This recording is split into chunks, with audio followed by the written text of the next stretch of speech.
Bismillahirrahmanirrahim. Assalamualaikum warahmatullahi wabarakatuh. Perkenalkan, nama saya Muhammad Bahtiar Hasan, Fakultas Teknik, Prodi Teknik Sipil, kelas B. Di sini saya akan memaparkan tentang sejarah, kedudukan dan fungsi bahasa Indonesia, pembentukan dan perluasan kalimat, pembentukan dan perluasan paragraf, ragam bahasa, ragam ilmiah dari ragam sosial, ejaan yang disempurnakan, dan diksi atau pilihan kata. Pertama-tama saya akan menjelaskan tentang sejarah, kedudukan, dan fungsi bahasa Indonesia. Sejarah bahasa Indonesia. Sebelum kemerdekaan Indonesia diproklamasikan, bahasa Indonesia merupakan salah satu dialek bahasa Melayu. Telah berabad-abad, bahasa Melayu dipakai sebagai alat perhubungan antara penduduk Indonesia yang terdiri dari berbagai suku dan bahasa. Pada masa penjajahan Belanda, bahasa Melayu juga dipakai sebagai bahasa perhubungan yang luas. Bahkan komunikasi antara pemerintah Belanda dan penduduk Indonesia yang memiliki berbagai macam bahasa juga menggunakan bahasa Melayu. Setelah kemerdekaan Indonesia diproklamasikan pada tanggal 17 Agustus 1945, pada tanggal 18 Agustus 1945 ditetapkan Undang-Undang 1945 yang di dalamnya terdapat pasal yang menyatakan bahwa bahasa negara adalah bahasa Indonesia. Pernyataan dalam pasal tersebut mengandung konsekuensi bahwa selain menjadi bahasa nasional, bahasa Indonesia juga berkedudukan sebagai bahasa negara sehingga dipakai dalam semua urusan yang berkaitan dengan pemerintah dan negara. Kedua, kedudukan bahasa Indonesia. Kedudukan bahasa Indonesia berada di atas bahasa-bahasa daerah. Hasil perumusan seminar politik bahasa nasional yang diselenggarakan di Jakarta pada tanggal 25 sampai 28 Februari 1975 bahwa Indonesia memiliki kedudukan sebagai bahasa nasional dan sebagai bahasa negara. Kedudukan bahasa Indonesia sebagai bahasa nasional dimiliki sejak dikeluarkan Sumpah Pemuda pada 28 Oktober 1928. Sedangkan kedudukan sebagai bahasa negara dimiliki sejak diresmikannya Undang-Undang Dasar 1945 yaitu 18 Agustus 1945. Dalam undang-undang yang pasal 36 tercantum bahasa negara ialah bahasa Indonesia. Kedudukan bahasa Indonesia di negara Republik Indonesia selain sebagai bahasa persatuan juga sebagai bahasa negara atau bahasa nasional dan sebagai budaya. Kedudukan bahasa Indonesia sebagai bahasa persatuan maksudnya telah jelas karena fungsi bahasa Indonesia itu sebagai pemersatu suku bangsa yang beraneka ragam yang ada di Indonesia. Bahasa Indonesia telah mampu mengemban fungsinya sebagai sarana komunikasi modern dalam penyelenggaraan kepemerintahan, pendidikan, dan pengembangan ilmu teknologi dan seni. Komunikasi berhubungan pada berbagai kegiatan masyarakat telah memanfaatkan bahasa Indonesia di samping bahasa daerah sebagai wahana dan perianti untuk membangun kesepahaman dan persepsi yang memungkinkan terjadi kelancaran pembangunan masyarakat di berbagai bidang. Fungsi bahasa Indonesia. Adapun fungsi bahasa Indonesia menurut ahli terbagi menjadi dua, yaitu satu, menurut Arifin 2008.212, kedudukan bahasa Indonesia sebagai bahasa nasional memiliki fungsi diantaranya lambang kebanggaan kebangsaan di dalam fungsi sebagai lambang kebangsaan, kebanggaan dan kebangsaan, Bahasa Indonesia mencerminkan nilai-nilai sosial budaya yang mendasar rasa kebangsaan. Kedua, lambang identitas nasional. Bahasa Indonesia fungsi sebagai identitas nasional yang mengarah pada penghargaan terhadap bahasa Indonesia selain bendera dan lambang negara. Ketiga, alat perhubungan antara warga, antar daerah, antar budaya Indonesia memiliki peran yang vital di masyarakat umum dan nasional. Yang keempat, alat pemersatu suku, budaya, dan bahasa. Bahasa Indonesia sebagai alat pemersatu suku, budaya, dan bahasa. Maksudnya, bahasa Indonesia mungkin keserasian di antara suku-suku budaya dan bahasa di Nusantara tanpa harus menghilangkan identitas kesukuan dan kesetiaan kepada nilai-nilai budaya serta latar belakang bahasa daerah yang bersangkutan.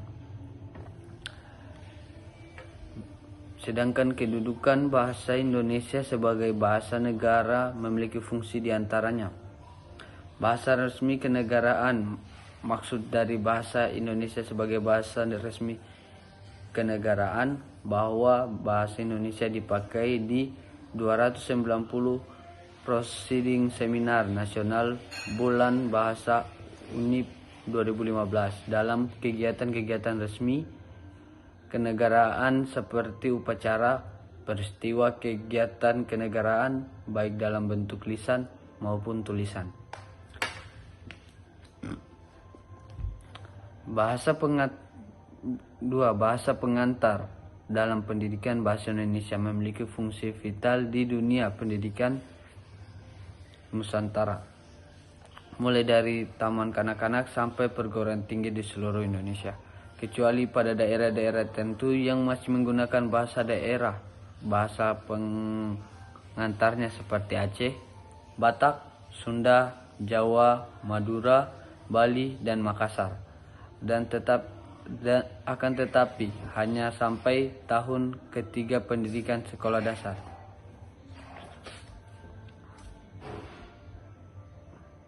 Tiga, alat penghubung pada tingkat nasional. Dalam hal ini bahasa Indonesia bukan saja sebagai bahasa komunikasi timbal balik antara pemerintah dan masyarakat luas, bukan saja sebagai alat perhubungan antara daerah dan antar suku, melainkan juga sebagai alat penghubung di masyarakat yang sama latar belakang sosial, budaya, dan bahasanya.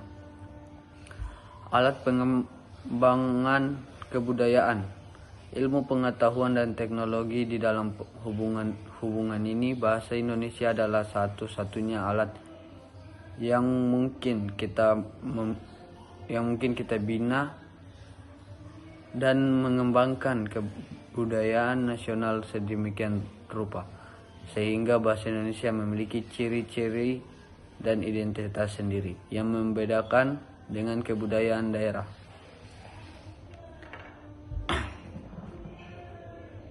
Untuk sejarah kependudukan dan fungsi bahasa Indonesia bisa kita simpulkan terhadap kedudukan dan fungsi bahasa Indonesia dapat menjadi dasar menumbuhkan jiwa nasionalisme kaum muda dan pelajar. Dalam hal ini bahasa Indonesia mempunyai dua kedudukan, yaitu sebagai bahasa nasional dan sebagai bahasa negara. Dalam kedudukannya sebagai bahasa nasional, bahasa berfungsi sebagai lambang kebangsaan, identitas nasional, alat perhubungan antara warga, antar daerah, dan antar budaya, dan alat pemersatu suku, budaya, dan bahasa di Nusantara. Berikutnya pembentukan dan perluasan kalimat. A. Unsur-unsur pembentukan kalimat. 1. Kata merupakan morfem atau kombinasi morfem yang oleh bahasawan dianggap sebagai satuan kecil yang dapat diujarkan sebagai bentuk yang bebas, misalnya saya, duduk, makan, dan lain-lain. 2. Frasa. Frasa merupakan gabungan dua kata atau lebih yang bersifat non-predikatif, misalnya gunung, sapu, gunung tinggi, sapu tangan, anak pertama, dan lain-lain. Klausa. Klausa merupakan satuan gramatikal yang sekurang-kurangnya terdiri atas subjek dan predikat dan berpotensi sebagai kalimat, misalnya dia datang, saya membaca, Fikal menulis, dan lain-lain. B. Bagian-bagian kalimat. Subjek S merupakan bagian dari kalimat yang menandai pembicara atau menjadi pokok pembahasan. 2. Predikat. Predikat adalah bagian kalimat yang menandai pembicara atau tindakan serta penjelas dari subjek yang dapat berupa kata atau frasa. 3. Objek. Objek adalah perkara atau orang yang menjadi pokok pembicaraan. 4. Pelengkap merupakan unsur yang melengkapi predikat verbal dan berada di belakang predikat. 5. Keterangan. Keterangan sesuai namanya. Unsur keterangan berfungsi sebagai penjelas kata atau bagian kalimat yang lain. C. Pola-pola kalimat. 1. Kalimat berpola SP. Kalimat tipe ini memiliki unsur subjek dan predikat. Contoh, mereka sedang berenang. Kedua, kalimat berpola SPO. Kalimat ini memiliki unsur subjek, predikat, dan objek. Contoh, dia sedang membaca novel. 3. Kalimat berpola SPPL.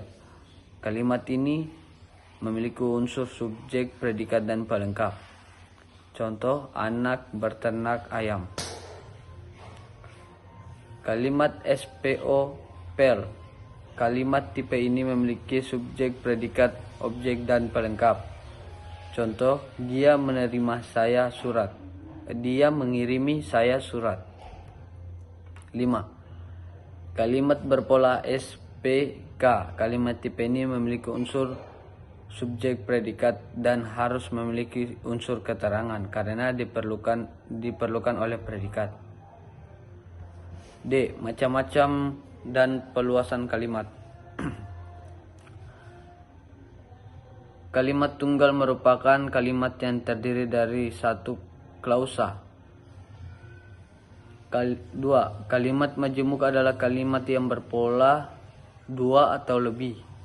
Setiap kalimat majemuk mempunyai kata penghubung yang berbeda, sehingga jenis kalimat tersebut dapat diketahui dengan cara melihat kata penghubung yang digunakan. Berikut ini jenis-jenis kalimat majemuk, yaitu kalimat majemuk secara setara adalah menggabungkan dua kalimat atau lebih. Kalimat tunggal yang kedudukannya sejajar atau sederajat. Kalimat majemuk rapatan adalah gabungan beberapa kalimat tunggal yang karena subjek, predikat, atau objek yang sama. Kalimat majemuk bertingkat, yaitu penggabungan dua kalimat atau lebih yang kalimat tunggalnya kedudukannya berbeda. Kalimat majemuk campuran, yaitu gabungan antara kalimat majemuk setara dan kalimat majemuk bertingkat. Kesimpulan dari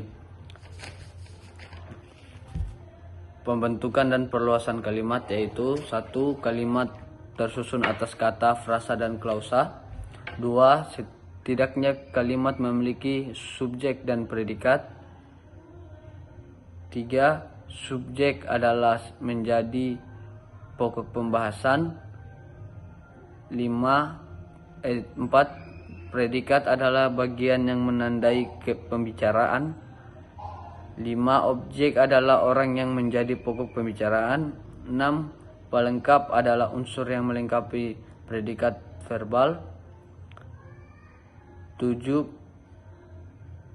Keterangan adalah unsur yang berfungsi sebagai penjelas. 8. Kalimat memiliki pola tertentu yaitu SP, SPO, SPPL, SPOPL, SPK, SPOK, SPPLK, dan SPOPLK. Kalimat secara garis besar dibagi menjadi kalimat tunggal dan majemuk. Kalimat tunggal terdiri dari satu klausa merupakan kalimat paling sederhana.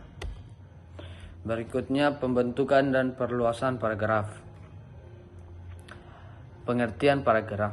Paragraf adalah rangkaian kalimat yang disusun secara sistematis dan logis sehingga membentuk kesatuan pokok pembahasan. Atau paragraf adalah kesatuan pemikiran, suatu kesatuan yang lebih tinggi dan lebih luas dari kalimat dan merupakan himpunan dari kalimat-kalimat yang bertalian dalam satu rangkaian pembentukan gagasan.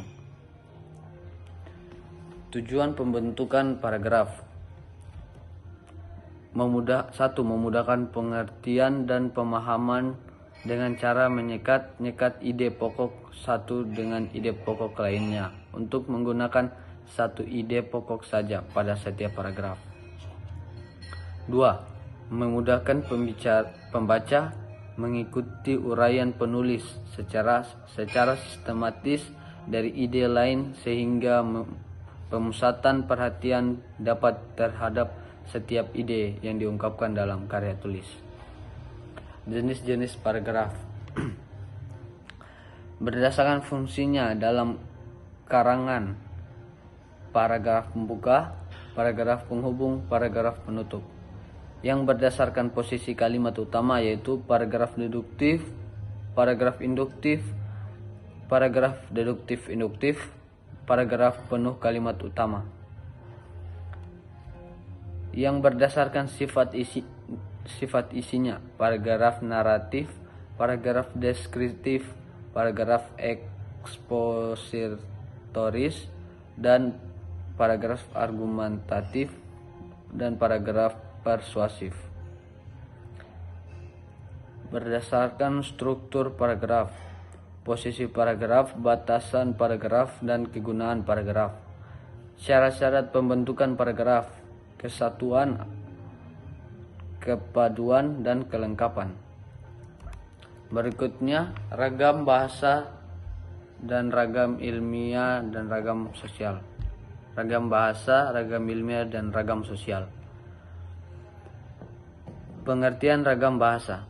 Menurut peraturan dari Beckham 1990, ragam bahasa merupakan suatu variasi penggunaan bahasa menurut penggunaan yang berbeda-beda menurut topik yang dibicarakan, kawan bicara, hubungan pembicara, orang yang dibicarakan, dan menurut pembicara. Ragam bahasa lisan. Bahasa yang diucapkan oleh manusia. 2. Ragam bahasa tulis. Yaitu bahasa yang dihasilkan menggunakan tulisan dan huruf sebagai unsur dasarnya.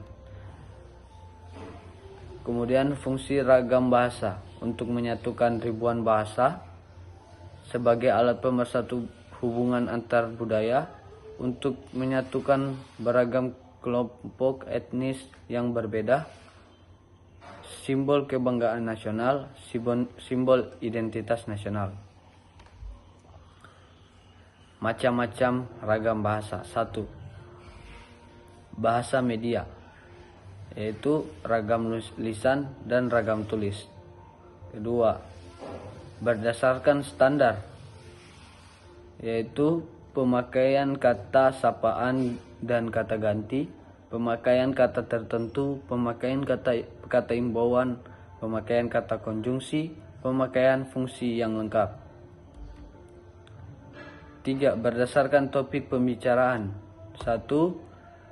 ragam hukum, 2 ragam bisnis, 3 ragam sastra, 4 ragam kedokteran, dan 5 ragam psikologi.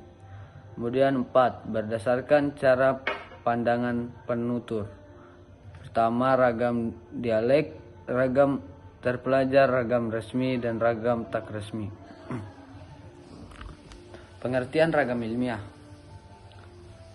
Ragam ilmiah merupakan bahasa Indonesia baku yang digunakan untuk menciptakan karya ilmiah. Biasa digunakan untuk memperkenalkan kata, konsep, prinsip, dan teori. 1. Ragam bahasa ilmiah. A. Cendekia. B. Lugas dan logis. C. Jelas. D. Padat dan ringkas. E. Formal dan objektif. F. Gagasan sebagai pangkal tolak. G. Penggunaan istilah teknis. H. Konsisten. 2. Ragam bahasa semi ilmiah. Ragam bahasa semi ilmiah merupakan bahasa yang pembentukan kata tidak terlalu formal, tidak terlalu mengikuti metode ilmiah, tidak tetap konsisten terhadap struktur kalimat yang lengkap dan objektif atas tulisan tersebut. 3. Ragam bahasa non ilmiah. A. Emotif. B. Persuasif. Deskriptif. D. Jika kritik terkadang tanpa adanya bukti. Pengertian ragam sosial. Ragam sosial yaitu ragam bahasa yang sebagai norma dan kaidah didasarkan atas kesepakatan bersama dalam lingkungan sosial yang lebih kecil masyarakatnya. Unsur-unsur sosial: kelompok sosial, budaya, lembaga sosial, sertifikasi sosial, dan kekuasaan dan otoritas. Kedua, jenis interaksi sosial terdiri dari interaksi sosial individu dan orang-orang, kelompok dan interaksi kelompok, interaksi individu dan kelompok. Berikutnya, ejaan yang disempurnakan atau EYD. Pengertian EYD. EYD merupakan kaidah yang harus dipatuhi oleh pemakai bahasa demi keteraturan dan keragaman bentuk, terutama dalam bahasa tulis. Keterangan bentuk akan berimplikasi pada ketetapan dan kejelasan makna. Ejaan yang disempurnakan adalah ejaan bahasa Indonesia yang berlaku sejak 1972, yaitu ejaan menggantikan ejaan sebelumnya. Sejarah ejaan yang disempurnakan EYD. Berdasarkan sejarah perkembangan ejaan sudah mengalami perubahan sistem ejaan, yaitu ejaan Van op Huyen, ejaan Suwandi, ejaan Melindo Melayu Indonesia, ejaan yang disempurnakan atau EYD. Ruang lingkup EYD. Ruang lingkup EYD mencakup 5 aspek, yaitu pemakaian huruf, penulisan huruf, penulisan kata, penulisan unsur, pemakaian tanda baca. Pemakaian huruf yaitu huruf abjad, huruf vokal, huruf konsonan, huruf diftong, dan gabungan huruf konsonan. Penulisan huruf ada penulisan huruf besar atau kapital dan penulisan huruf miring. Kemudian penulisan kata, kata dasar, kata turunan, kata ulang, gabungan kata, kata depan atau preposisi, seperti di, ke, dari, dalam, kepada, dan pada. 6 kata sandang, si dan sang. 7 partikel. 8 singkatan akronim, angka, dan lambang bilangan. Kemudian penulisan unsur serapan. Maksud unsur serapan di sini yaitu sering kalinya mengambil dan menyerap unsur asing tanpa memperhatikan aturan situasi dan kondisi yang berdasarkan taraf integritas unsur serapan. Dalam bahasa Indonesia dikelompokkan dua bagian, yaitu secara adopsi dan secara adaptasi. Pemakaian tanda baca. Pemakaian tanda baca meliputi tanda titik, tanda koma, tanda titik tanya, tanda seru, tanda titik koma, tanda titik kedua, titik dua, tanda elipsis, tanda garis miring, tanda penyikat dan abstor, tanda petik tunggal, dan tanda petik. Fungsi utama AYD. Fungsi utama penggunaan AYD adalah sebagai alat pemersatu dan menjadi tolak ukur bagi benar tidaknya pemakaian bahasa seseorang atau sekelompok orang. Simpulan, AYD atau ejaan yang disempurnakan adalah tata bahasa Indonesia yang mengatur penggunaan bahasa Indonesia dan tulisan, mulai dari pemakaian dan penulisan huruf kapital dan huruf miring, serta penulisan unsur serapan. AYD di sini diartikan sebagai tata bahasa yang disempurnakan. Terakhir, diksi atau pilihan kata. Pengertian diksi. Diksi adalah pilihan kata yang digunakan untuk menyampaikan gagasan, ide kepada lawan bicara. Diksi juga termaksud gaya bahasa yang berstruktur gramatikal. Diksi digunakan pada saat penutur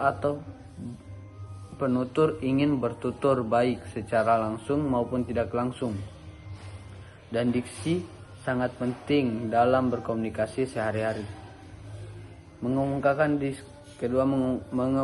diksi merupakan pilihan kata terhadap bahasa-bahasa yang dikuasai oleh penutur.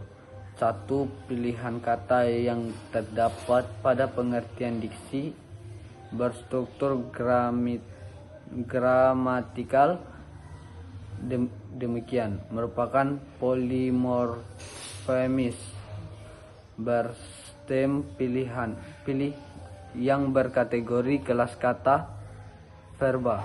Hal ini memarkai aktivitas memilih, yaitu memilih kata, lalu kapan penutur melakukannya.